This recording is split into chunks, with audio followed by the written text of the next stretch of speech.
Selamat pagi saudara-saudaraku terkasih dalam nama Tuhan Yesus Kristus. Saya dari Brastagi menyampaikan firman untuk kita pada pagi ini. Tertulis di 1 Korintus 3 ayat 11. Karena tidak ada seorang pun yang dapat meletakkan dasar lain daripada dasar yang telah diletakkan, yaitu Yesus Kristus. Saudara-saudara, kita bicara tentang kesatuan orang Kristen. Ada sebuah cerita saudara-saudara. Dua orang remaja berkelahi di depan sebuah gereja. Sebenarnya saudara-saudara, remaja berkelahi bukan barang aneh, bukan sesuatu yang luar biasa. Tapi saudara-saudara, kali ini yang luar biasa adalah respon orang-orang yang ada di sekitar itu, yang melihat perkelahian itu dan merasa terganggu dengan perkelahian itu. Lalu apa yang mereka katakan saudara-saudara? Mereka tidak melerai anak-anak remaja itu yang berkelahi, melainkan mereka berkata, saudara-saudara, kalau mau berkelahi jangan di sini. Masuk situ ke dalam gereja. Di situ kamu berkelahi. Saudara-saudara, sebenarnya betapa malunya kalau gereja ditengarai adalah tempat berkelahi. Dianggap seperti arena atau ring tinju. Tapi saudara-saudara, mungkin mereka tak bisa disalahkan.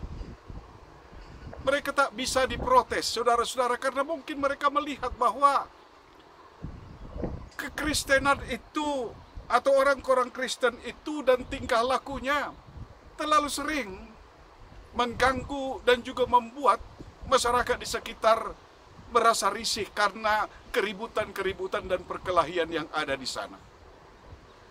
Saudara-saudara, hal itu juga terjadi pada jemaat Korintus di nats kita. Kota Korintus, saudara-saudara, adalah kota metropolitan yang angkuh secara intelek, yang kaya secara materi dan bejat secara moral. Dan saudara-saudara, sedikit banyak anggota gereja terpengaruh akan hal itu. Lalu Rasul Paulus melihat ada dua persoalan besar di sana. Yang pertama, banyak orang Kristen yang enggan untuk berbeda dengan sekelilingnya, enggan untuk menampakkan wajah Kristus sebagai Tuhan yang diyakininya.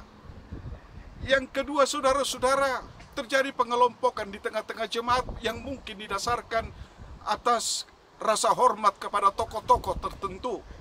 Ada yang mengatakan dirinya kelompok Apolos, ada yang menamakan dirinya kelompok Paulus, ada yang menamakan dirinya kelompok Kefas dan kelompok Kristus. Saudara-saudara, memang perbedaan itu adalah suatu kenyataan di tengah-tengah gereja. Tapi saudara-saudara, perbedaan tidaklah harus membawa persekutuan kita pada perpecahan. Bahkan sedapat mungkin harus dihindari. Karena apa saudara-saudara? Karena Kristus adalah dasar daripada gereja itu. Tak ada dasar lain, tidak bisa digantikan oleh apapun. Yang mungkin saja sebenarnya sering dicemari oleh para orang-orang yang menjadi pengurus dan anggota jemaat gereja. Karena hawa nafsunya, mereka dikendalikan oleh iblis. Saudara-saudara, saya mau mengatakan 99,9% perpecahan di gereja terjadi karena pekerjaan iblis. Karena pekerjaan iblis. Karena dosa. Di sana ada perebutan kuasa. Di sana ada perebutan harta. Atau bahkan ada yang tak malu menjadikan kegiatan-kegiatan gereja untuk mencari untung, untuk memperkaya diri sendiri. Dan juga mungkin karena skandal terbongkar, tapi tidak mau atau malu untuk mengakuinya.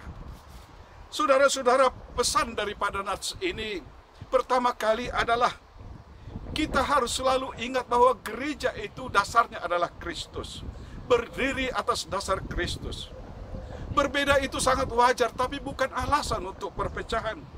Dan yang ketiga, saudara-saudara, jangan pernah jadikan gereja itu menjadi tempat untuk mencari untung, untuk mencari sesuatu yang sebenarnya harus dilakukan di tempat lain.